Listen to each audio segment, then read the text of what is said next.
어제 우리가 요한계시록 6장의 말씀을 나누면서 6개의 인을 떼면서 심판하시는 그러한 말씀을 함께 나누었습니다. 그렇다면 순서적으로 오늘 7장에서 이어질 본문의 내용은 7번째 인을 떼시는 심판의 모습이 나타나야 되는데, 갑자기 중간에 이러한 우리가 오늘 읽은 말씀이 오늘 본문에 기록되어 있습니다. 그리고 8장부터 7째 인으로 이어지게 된다는 것이죠. 왜 이 내용이 기록되었는가? 삽입되었다고 하는 게 정확하겠죠. 이 본문의 내용이 기록되었는가라는 것은 하나님께서 심판을 행하시는 그 이유, 그리고 고난받는 하나님의 사람들을 향한 하나님의 확실한 언약과 위로의 말씀을 전하시고자 하는 그 뜻이 있기 때문입니다. 심판은 멸망할 자들에게는 비참한 결말이지만, 하나님의 택하심을 입고 또한 주님을 믿는 신앙의 자리에 굳게 서 있는 사람들에게는 도리어 은혜이고 구원이고 하나님의 섭리 가운데 자신이 생명이 지켜주고 있음을 확신하는 자리이기 때문입니다. 그래서 오늘 본문 1절은 이렇게 시작하고 있습니다. 함께 읽겠습니다. 이 일 후에 내가 내 천사가 땅 내 모퉁이에 선 것을 보니 땅의 사방의 바람을 붙잡아 바람으로 하여금 땅에나 바다에나 각종 나무에 불지 못하게 하더라. 근데 땅의 사방에, 땅 네 모퉁이면 온 세상을 가르치는 것이겠죠. 그런데 땅의 사방에 바람을 붙잡아서 바람으로 하여금 땅에나 바다에나 각종 나무에 불지 못하게 하더라라고 되어 있습니다. 왜? 이유가 뭐냐? 한 천사가 다시 나타나서 내 천사에게 명령하는 게 3절의 내용이지요. 3절과 4절 말씀 함께 읽어볼까요? 3절과 4절입니다. 이르되 우리가 우리 하나님의 종들의 이마에 인치기까지 땅이나 바다나 나무들을 해하지 말라 하더라. 내가 인침을 받은 자의 수를 들으니 이스라엘 자손의 각 지파 중에 인침을 받은 자들이 14만 4천이니. 많이 듣던 숫자 얘기가 나오죠. 가끔 보면은 이단들이나 어떤 사이비들이 성경의 숫자들을 잘못 사용하여서 도리어 그 숫자의 참된 의미를 가려버리고 혼돈스럽게 하는 경우들이 많이 있습니다. 그 대표적인 예가 바로 이 14만 4천이라는 숫자이지요. 이게 무슨 내용인가? 왜 붙잡았는가? 바람이라는 것이 하나님의 심판이거든요. 심판을 왜 붙잡았는가? 그것은 땅이나 바다에나 각종 나무에 불지 못하게 한 이유는 심판으로부터 하나님의 백성을 지키신다라는 것이죠. 물론 그 심판으로 때문에 고난 받기도 하고 어려움 받기도 하지만 중요한 것은 뭐예요? 생명은 건들지 못한다라는 것이죠. 욥의 경우를 봐도 그렇지 않습니까? 하나님께서 사탄이 욥을 시험하고자 할 때 그 시험을 허용하시되 결코 그 생명은 건들지 말라라고 하시죠. 물론 그 고난의 자리가 힘들고 어렵고 고통스럽습니다. 그러나 생명의 주인은 하나님이시고 하나님께서 또한 그 백성의 생명을 지키시는 분이라는 것이죠. 그렇다면 순교당하는 사람은 도대체 뭐냐? 거기에 대해서 또한 질문을 던질 수 있겠죠. 그 목숨을 지키시는 분께서 왜 순교자들을 허락하시는가? 그것은 바로 또한 그 생명조차 하나님께 달려 있음을 분명히 하시기 위함이라는 것입니다. 죽음조차 이기시는 예수 그리스도의 은혜를 통해서 그 생명이, 이 땅에서의 생명이 끝남도 헛되지 않게 하시는 하나님의 섭리가 그 가운데 있다라는 사실을 우리는 분명히 믿어야 한다는 것이죠.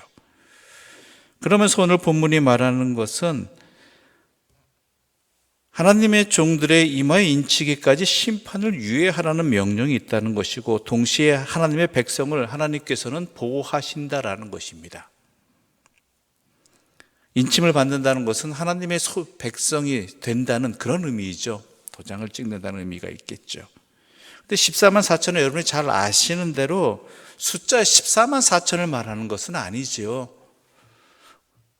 그 숫자 안에 들어야지만 구원받는다는 어리석은 이야기에는 우리가 미혹될 필요도 없는데, 참 인간이 어리석은 게 안 그런 것 같으면서도 꼭 그런 것에 미혹되어서 모든 것이 자기 인생을 잘못되게 만드는 그러한 사람들이 많다라는 것이죠.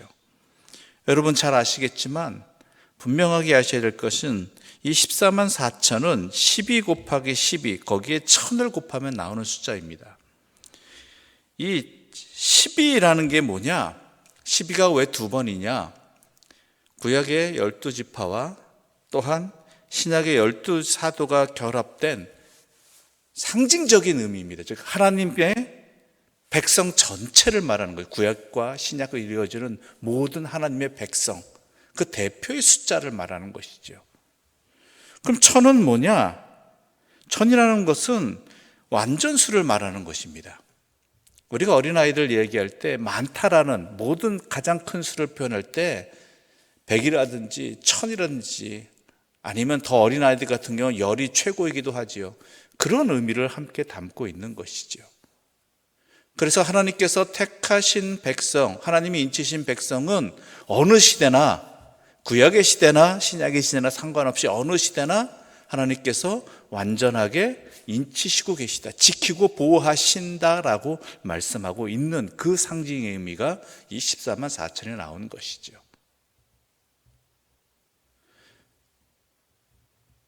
그러므로 우리는 헛된 것에 미혹되지 말아야 되는 것입니다. 이 상징적인 숫자에 담긴 이 뜻을 분명히 알고 하나님께서는 하나님의 백성을 하나도 놓치지 아니하시고 어느 상황에서나 어느 시대에서나 하나님께서 반드시 주님께서 안전하게 우리를 인도해 주신다라는 것을, 중요한 건 뭐예요? 하나님을 진정으로 믿고 따르고 그 어떠한 시련에도 흔들리지 않고 믿음 지키는 것, 이것이 중요하다라는 것이죠. 즉 오늘 본문의 내용이 기록된 이유가 바로 여기 있습니다. 오늘 본문이 기록될 당시 그리스도인들이 처한 상황은 모진 박해와 고난의 연속이었습니다. 때로는 이 시련과 고난이 너무나 힘들고 어려워서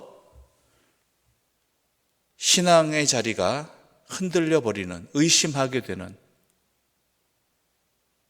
예수 믿으면 평안하고 예수 믿으면 잘 되어야 되고 예수 믿으면 좋은 일만 있어야 되는데 그렇지 아니하고 도리어 계속되는 어려움 속에 있는 이 현실 앞에서 고난받고 시련당하고 있는 이 백성들을 향해서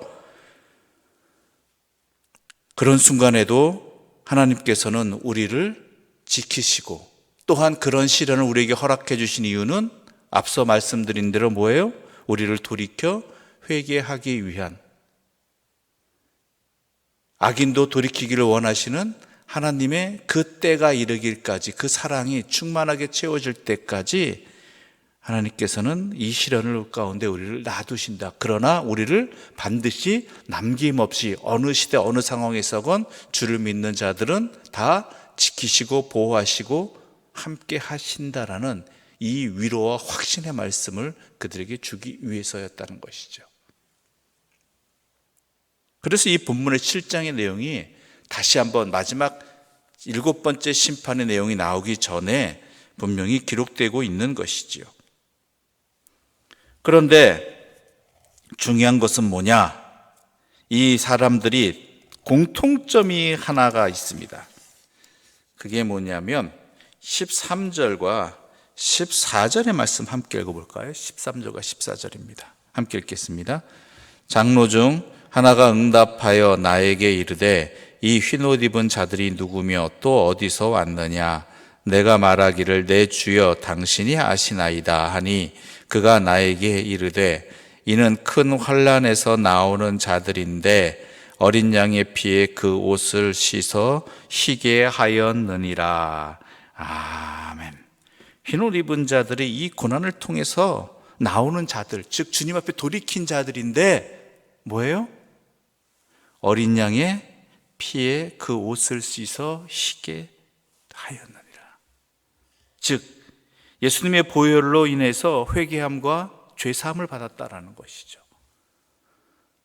이 고난과 시련들이 그저 고난과 시련으로 끝나지 않는다는 것입니다. 구원받은 백성뿐만 아니라 또한 주님 앞에 돌이킬 구원받을 백성들이 주님 앞에서 용서를 받고 또한 회개하고 죄사함을 받는 그러한 은혜의 도구라는 것이죠. 나에게는 시련이고 나에게는 어려움일 수 있겠지만 그 누군가에게는 하나님을 깨닫고 하나님 앞에서 자신이 죄인임을 깨닫고 그리고 예수의 보혈로 말미암아 하나님의 인치심의 백성으로 회복되어지는 흰옷을 입게 되는 그러한 은혜의 시간들, 은혜의 상황들이 된다는 것입니다.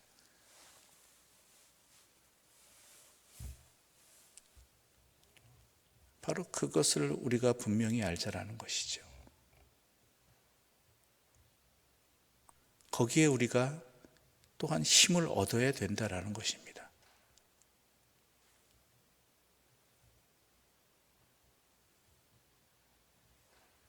그러면서 이야기합니다. 17절 말씀 함께 읽어보겠습니다. 17절입니다.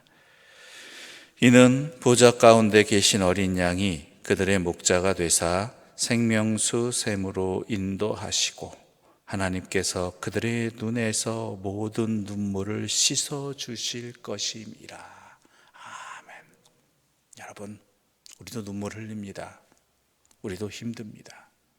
우리도 고난 받습니다. 때로는 억울한 시련을 당하기도 합니다.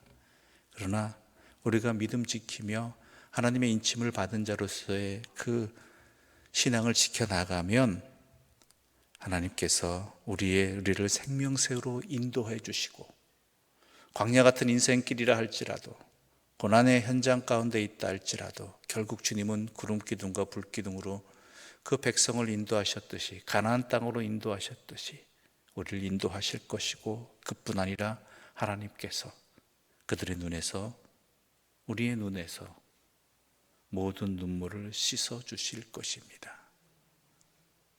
그러므로 우리에게 중요한 것은 무엇입니까? 모든 것이 하나님의 섭리와 또한 우리를 향하신 사랑이 있음을 분명히 깨닫고 내가 겪고 있는 이 시련에 시험 들지 아니하고 하나님 안에서 이 시련과 고난을 바라보고 믿음 지키며 또한 이 시련 가운데 담겨있는 하나님의 섭리를 믿음으로 말미암아 끝까지 견디고 이겨나가고 신앙 지켜나가는 하나님의 사람들 되시기를 바랍니다.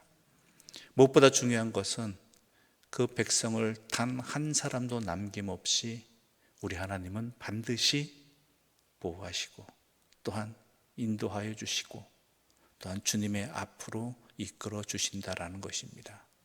우리 힘으로 가는 것 아닙니다. 하나님께서 우리를 지켜주셔야지만 우리를 이끌어 주셔야지만 가능한 일을 하나님께서는 반드시 행하신다는 이 믿음으로 힘을 얻고 우리의 신앙생활을 지켜나갈 수 있는 하나님의 사람들 되시기를 간절히 소망합니다. 기도드리겠습니다. 하나님 아버지 감사합니다. 우리가 무엇이간데 우리를 하나님의 백성으로 삼아주시고 또한 하나님의 백성으로 보호하여 주시고 시련과 고통 속에서도 그것이 단순히 시련과 고통으로 끝나는 것이 아니라 우리로 하여금 주님 앞으로 나아갈 수 있는 또한 우리와 같은 은혜와 사랑을 아직 주님을 깨닫지 못한 이들이나 악한 길에 있는 자들에게 돌이킬 수 있는 은혜를 베풀어 주시고 사랑으로 이끌어 주시는지 모르겠습니다. 이러한 하나님의 사랑과 또한 그 섭리를 다시 한번 확신하는 이 말씀을 붙들고 오늘도 살아가고자 합니다.